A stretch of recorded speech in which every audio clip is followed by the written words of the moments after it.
4:30 and Sikhin, and we normally help for the refugees for the food bank. Okay. There might be some sort of assistance for you as well. Okay. Okay. I'm gonna keep my opinion to myself, and I'll leave you guys in the comments to make your own opinions. I don't want to say anything. Formula. Yeah. Where did you call? This is a church. Yeah, I thought you can help me. No. Oh, okay. TikTok that called different churches and she was asking for baby formula, and a lot of the churches refused her and they turned her away. I was once a single mom. I know what it's like to struggle sometimes. But you guys know I love to do an experiment and I want to see what it's like for the UK. I'm going to call churches and I'm going to call mosques as well. So I'm going to call a church. Who do you need to talk to? I'm not quite too sure. I don't really go to your church. I've got a 3-month-old baby. Do you guys can I have formula for my baby? Can you have some, what for your baby, sorry? Some baby formula? I'm struggling with like getting formula. Formula? Yeah.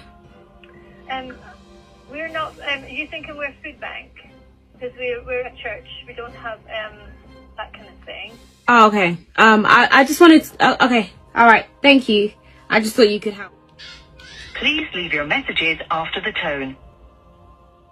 I'm currently struggling. My daughter's 6 months and I need help with baby formula. Come to pick it up then if I ask you to, or how can I deliver it to you? Yeah, I can come and get it, but I'm not a Muslim. Is that still okay? Yeah, that's fine. That's fine with your sister. Is there any certain age there? You can get the number 2. The number 2 Aptamil. Number 2? Yeah. Sure. Okay then. That's fine. Yeah, we can prepare something for you and then you can come and get it. We'll try to get it for you, but if you can't find it, is it okay? I'm currently struggling a bit with my daughter. I wanted to know, can you guys help me with getting baby formula? Okay. How old is she? She's 6 months. 6 months. Yeah. Yeah, you can come and see Brother Kinan 4:30 today. Okay. I'm not a Muslim though. Children. Yeah, that's fine, no worries. So not only for the Muslims. Okay, so I can still come? 4:30 and Sikhin, and we normally help for the refugees for the food bank. Okay. There might be some sort of assistance for you as well. Okay. Okay. I'm gonna keep my opinion to myself, and I'll leave you guys in the comments to make your own Sebuah video opinions. singkat I don't tiba-tiba wanna say muncul anything. di beranda TikTok banyak orang. Awalnya terlihat seperti panggilan telepon biasa.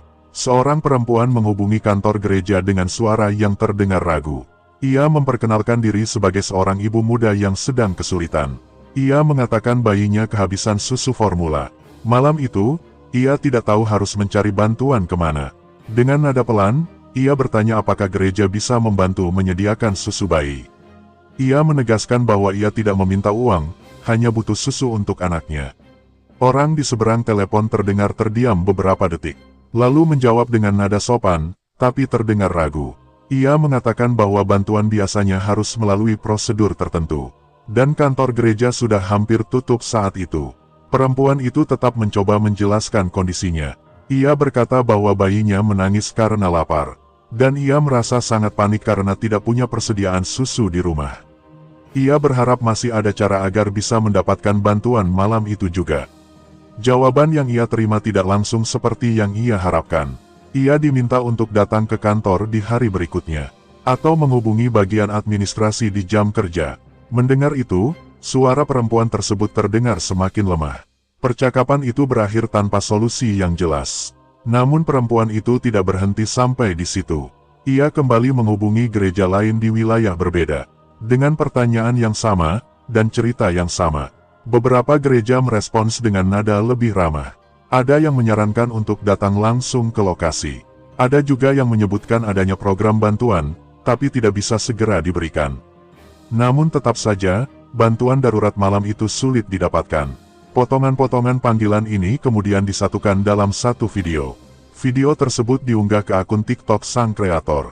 Tanpa penjelasan panjang, hanya potongan suara dan reaksi dari masing-masing pihak. Dalam waktu singkat, video itu langsung menyebar luas. Ribuan komentar bermunculan di kolom komentar. Sebagian netizen merasa sedih dan tersentuh. Mereka membayangkan bagaimana jika itu terjadi pada keluarga mereka sendiri. Bayi yang lapar, sementara orang tuanya tidak tahu harus minta tolong ke siapa. Namun ada juga yang merasa kecewa. Mereka mempertanyakan mengapa tempat ibadah tidak bisa membantu dengan cepat.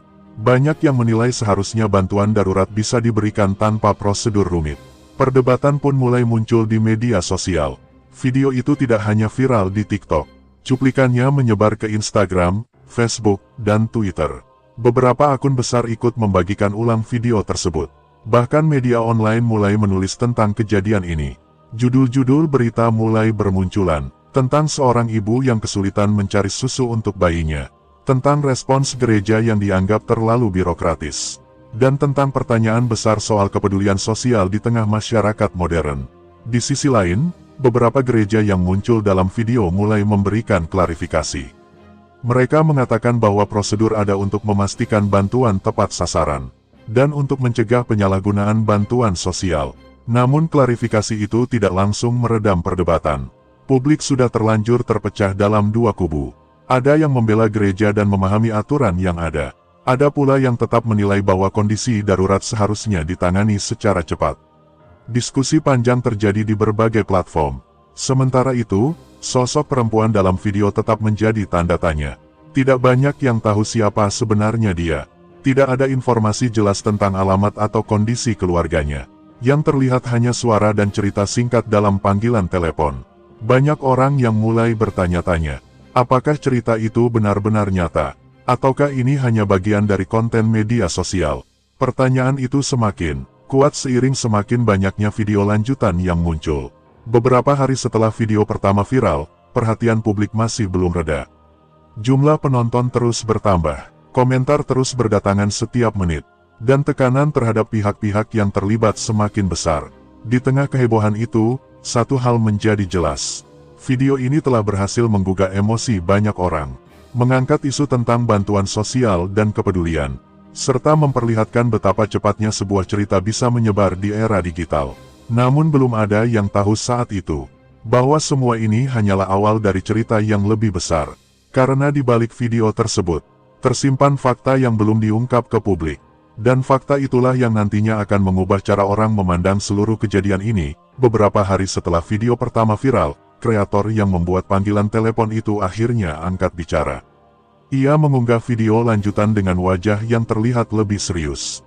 Di video itu, ia mengatakan bahwa seluruh kejadian sebelumnya bukanlah peristiwa nyata. Ia menjelaskan bahwa panggilan ke gereja-gereja tersebut adalah bagian dari sebuah eksperimen sosial. Tidak ada bayi yang benar-benar kelaparan seperti yang ia ceritakan. Tidak ada kondisi darurat seperti yang digambarkan dalam video pertama.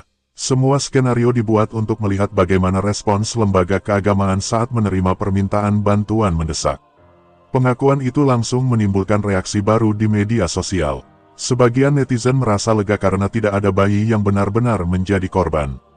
Namun sebagian lain merasa marah karena merasa telah dibohongi. Perdebatan kembali muncul, kali ini tentang etika membuat konten dengan cerita sensitif. Sang kreator kemudian menjelaskan tujuan dari eksperimen tersebut. Ia mengatakan ingin mengangkat realita bahwa banyak orang kesulitan mendapatkan bantuan cepat. Dan ingin memperlihatkan bagaimana sistem bantuan seringkali terhambat oleh prosedur. Menurutnya, konten itu dibuat untuk memicu diskusi, bukan untuk menjatuhkan pihak tertentu. Meski begitu, dampak dari video tersebut sudah terlanjur luas. Beberapa gereja yang muncul dalam video mendapat sorotan tajam dari publik. Ada yang menerima kritik, ada juga yang menerima dukungan. Sebagian bahkan menerima donasi dari warganet yang tersentuh oleh cerita tersebut. Tidak berhenti sampai di situ, tren eksperimen serupa mulai muncul di negara lain. Beberapa kreator mencoba melakukan hal yang sama dengan konsep berbeda.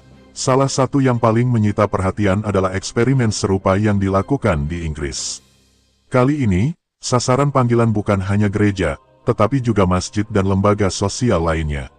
Dalam video yang beredar, seorang kreator di Inggris menghubungi beberapa tempat ibadah.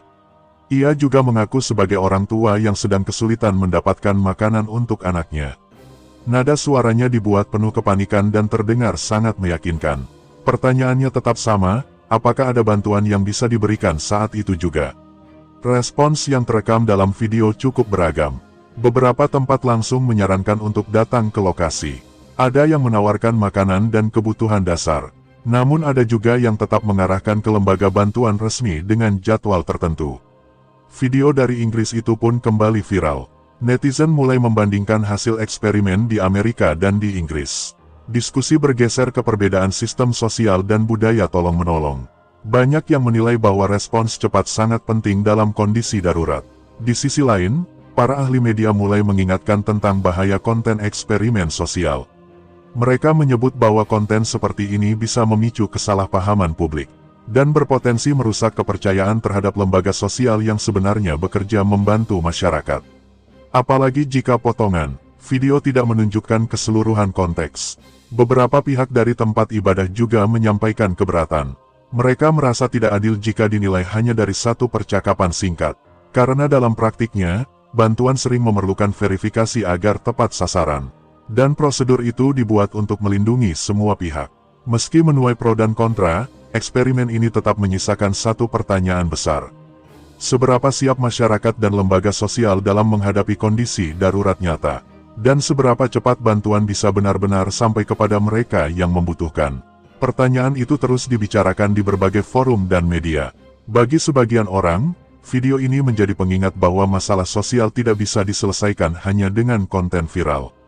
Namun bagi yang lain, viralitas justru menjadi alat untuk membuka diskusi yang selama ini jarang dibahas. Tentang sistem bantuan, tentang empati, dan tentang tanggung jawab sosial bersama. Perdebatan itu masih terus berlanjut hingga hari ini. Pada akhirnya, publik menyadari bahwa cerita yang semula dianggap sebagai kisah nyata, ternyata adalah bagian dari skenario eksperimen media sosial.